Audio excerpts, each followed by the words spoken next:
இந்திய அணியானது ஏறத்தாழ 17 ஆண்டுகளுக்கு பிறகு டி20 உலகக்கோப்பையை வென்றுள்ளது. குறிப்பாக இறுதிப் போட்டியில் சவுத் ஆப்பிரிக்கா அணியிடம் திக் நொடியில் வென்று கோப்பையை கைப்பற்றியுள்ளது இந்திய அணி. ஆனால் இதில் சோகத்தை அளிக்கும் ஒன்றாக நடந்தது என்னவென்றால், இவ்வுலகக்கோப்பைக்கு பிறகு 3 இந்திய வீரர்கள் தங்களது சர்வதேச டி20 போட்டியிலிருந்து ஓய்வை அறிவித்துள்ளனர். விராட் கோலி, ரோஹித் சர்மா, ரவீந்திர ஜடேஜா ஆவார்கள். ஓய்வுக்கு பிறகு அவர்கள் கூறியது என்னவென்றால், முதலில் விராட் கோலி கூறியது என்னவென்றால், இறுதிப் போட்டியில் ஆட்டநாயகன் விருது வென்ற பிறகு பேசும்பொழுது, இதுதான் என்னுடைய கடைசி டி20 உலகக்கோப்பை. இதைத்தான் நாங்கள் அடைய நினைத்தோம். ஒரு சில நேரங்களில் நம்மால் நினைத்தபடி ரன் குவிக்க முடியாது. பிறகு இதுபோன்ற ரன் குவிப்பது நடக்கும். இதுவே இந்திய அணிக்காக எனது கடைசி டி20 போட்டி. இதை வெல்ல வேண்டும் என்று நினைத்தோம். நாங்கள் ஒருவேளை தோற்றிருந்தாலும் நான் இதை அறிவிக்காமல் போயிருக்க மாட்டேன் என்றெல்லாம் இல்லை.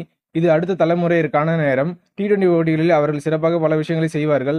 நாம் அதை ஐபிஎல் தொடரிலே பார்த்திருக்கிறோம் என்று விராட் கோலி கூறியிருக்கிறார். அடுத்து ரோஹித் சர்மா பார்க்கும்பொழுது, குறிப்பாக கடந்த ஐசிசி தொடர்களில் இறுதி வரை சென்று தோல்வியடைந்த நிலையில் இப்போட்டிக்கு பிறகு ரோஹித் சர்மா மட்டுமல்லாமல் பல வீரர்கள் கண்கலங்கிய நிகழ்வை பார்த்தோம். கோலியை தொடர்ந்து ரோஹித் சர்மா ஓய்வை அறிவிக்கும் பொழுது, டி20 கிரிக்கெட் விளையாட தொடங்கியதிலிருந்து இதனை ரசித்து விளையாடி வருகிறேன். விடை கொடுப்பதற்கு இதுதான் சரியான தருணம். குறிப்பாக இப்பயணத்தில் அனைத்து தருணங்களையும் நான் ரசித்தேன். உலகக்கோப்பை வெல்ல வேண்டும் என நினைத்தேன். இத்தனை ஆண்டுகாலமாக எடுத்த ரன்கள் எதுவும் பெரிதல்ல. இந்தியாவுக்காக விளையாடிய போட்டிகள் மற்றும் கோப்பையை வெல்வதே என் விருப்பம் என்று ரோஹித் சர்மா பேசியிருக்கிறார். அடுத்ததாக ரவீந்திர ஜடேஜாவை பார்க்கையில், இவ்வுலகக்கோப்பையில் பெரிதளவு தாக்கம் ஏற்படுத்தவில்லை என பலரும் கூறிய நிலையில், குறிப்பாக ஒரு சில சமயங்களில் பந்துவீச்சில் எக்கனாமிக்காக பந்து வீசி பேட்டிங்கில் ஒரு சில ரன்களை குவித்தும் ஆதரவு அளித்தார். அவர் ஓய்வு குறித்து வெளியிட்ட பதிவு என்னவென்றால், நன்றியுடன் சர்வதேச டி20 போட்டியிலிருந்து விடைபெறுகிறேன். வலிமையான குதிரை பெருமிதத்துடன் ஓடுவது போல் நான் எப்பொழுதும் எனது நாட்டுக்காக எனது மிகச்சிறந்த செயல்பாட்டை அளித்துள்ளேன். தொடர்ந்து ஓடிஐ மற்றும் டெஸ்ட் போட்டிகளில் தொடர்ந்து அதை அளிப்பேன். உலகக்கோப்பை வெல்ல வேண்டும் என்ற கனவு நனவானது.